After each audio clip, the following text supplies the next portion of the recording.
Sans eux, Israël ne serait pas ce qu'il est. Ce sont les 69 grandes figures d'Israël. Leur histoire vous est présentée par Eve Bocara. Speak up. Bonjour Eve. Bonjour Eliana. Alors on se retrouve aujourd'hui pour un nouvel épisode des 69. Voilà, les 69, ce sont donc ces 69 francophones ou franco-israéliens qui ont contribué ou qui ont aidé au développement de l'État d'Israël ou qui contribuent encore aujourd'hui à son rayonnement. Voilà, alors aujourd'hui on va parler d'un épisode assez sympathique. Alors on doit admettre aujourd'hui notre malhonnêteté intellectuelle. On va utiliser un nom, un 69, pour parler en fait d'une histoire assez passionnante des relations, on va dire, internationales entre la France et Israël. On va s'intéresser plus à l'histoire qu'à notre homme aujourd'hui, mais c'est pour la bonne cause. Il nous pardonnera. Voilà. Si vous nous écoutez, Bernard Cazel, pardonnez-nous. Bernard Cazel, vous avez été un héros. On ne va pas parler de vous, mais de votre histoire, de l'histoire à laquelle vous avez participé, qui est donc l'une des plus surprenantes affaires de détournement militaire de l'État français. Alors, on repart en arrière, on est en 1965, et Israël, à cette époque-là, au lieu d'acheter son armement et ses missiles aux États-Unis, les achète en France. La France est le premier producteur et premier... comment on appelle ça ? Premier producteur en tout cas de vedettes. Pour voilà. Le coup, on est sur des vedettes. De matériel militaire tout court. Alors, il me semble on va y revenir, mais il me semble que dans cette histoire, c'est Israël qui devait armer. On va parler bien sûr des vedettes de Cherbourg, je ne sais pas si on l'a précisé. Et c'est Israël qui devait armer les vedettes qui devaient lui être livrées sans armes par la France.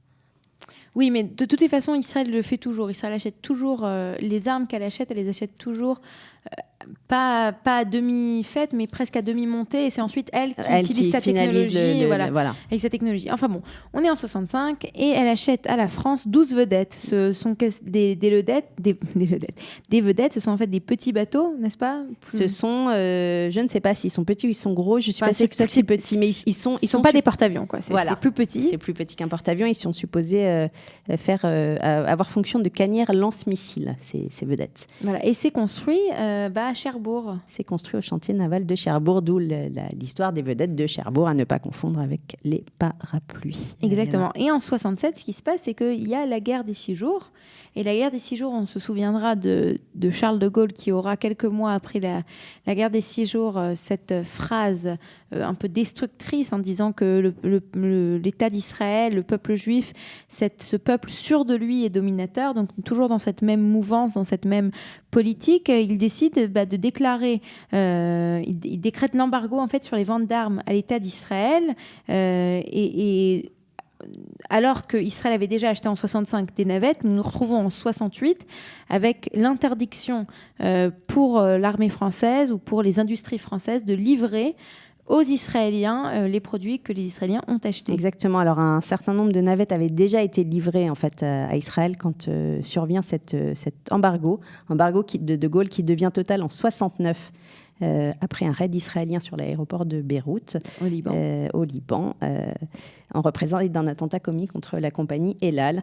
Et donc, à ce moment-là, l'embargo décrété par la France devient total, alors qu'il reste encore 5 bateaux à livrer qui ont bien sûr été déjà payés par Israël, ce qui pose un vrai problème. Donc, Israël a payé, Israël a fait tout ce qu'il fallait faire, mais d'un autre côté, on ne lui rend pas ses navettes. Alors, qu'est-ce que décide de faire Israël ? Tout simplement d'y aller. Il décide d'Israël, à la manière israélienne, d'aller récupérer les bateaux qu'il a payés et qu'on ne veut pas lui livrer. Et donc Israël va mettre en place une opération secrète, comme il en a les capacités souvent impressionnantes, qui va s'appeler l'Arche de Noé.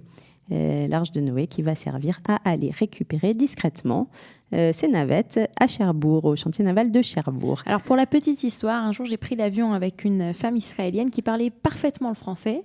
Alors, en discutant avec elle, je lui dis, mais comment, enfin, vous êtes israélienne, d'où parlez-vous si bien le français ? Alors, elle me dit, j'étais au lycée français. Je dis, ah bon ? Elle me dit, oui, puisque mon père était diplomate, et donc j'ai fait le tour du monde, et le plus simple à l'époque, dans les années 50 et 60, c'était de me mettre dans les écoles françaises, parce que c'était vraiment, dans le monde entier, il y avait le même cursus, et c'était le plus simple. Je dis, ah bon, c'est intéressant. Et elle me dit, oui, d'ailleurs, mon père était le second de l'ambassade à Paris au moment de l'affaire des vedettes de Cherbourg. Moi, j'étais en vacances au ski, puisqu'on parle ici, c'était en décembre. J'étais au ski et on reçoit un appel, on me dit viens prendre le téléphone, il y a ton père au téléphone. Et mon père me dit bon, écoute, il est possible que qu'on va nous demander de faire nos bagages en quelques heures et qu'on va devoir quitter le pays en quelques heures. Alors, son père était attaché militaire. C'était l'attaché militaire de l'ambassade israélienne à Paris.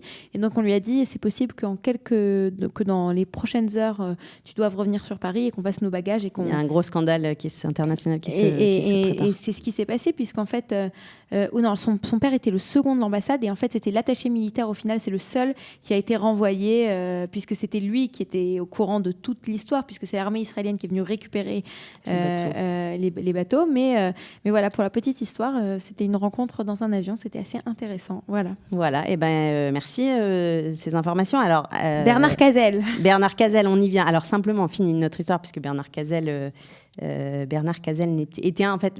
c'était un des 3 Français qui a aidé Israël à mettre en place cette opération, ou en tout cas qui a fermé les yeux, qui vont être limogés par le gouvernement français, qui va être absolument humilié.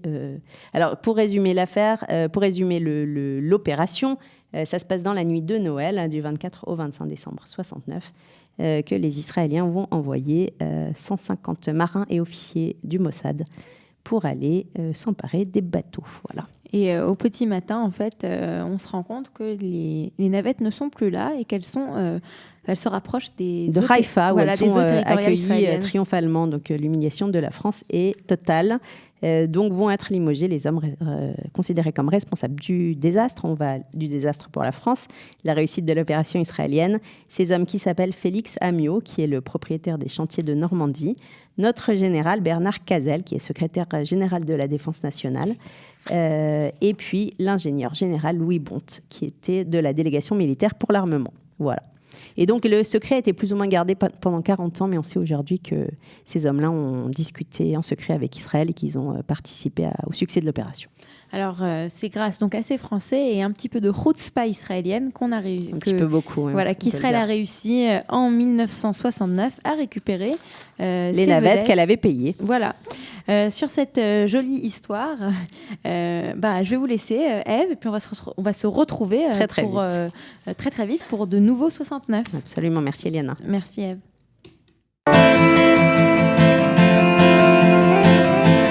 Sans eux, Israël ne serait pas ce qu'il est.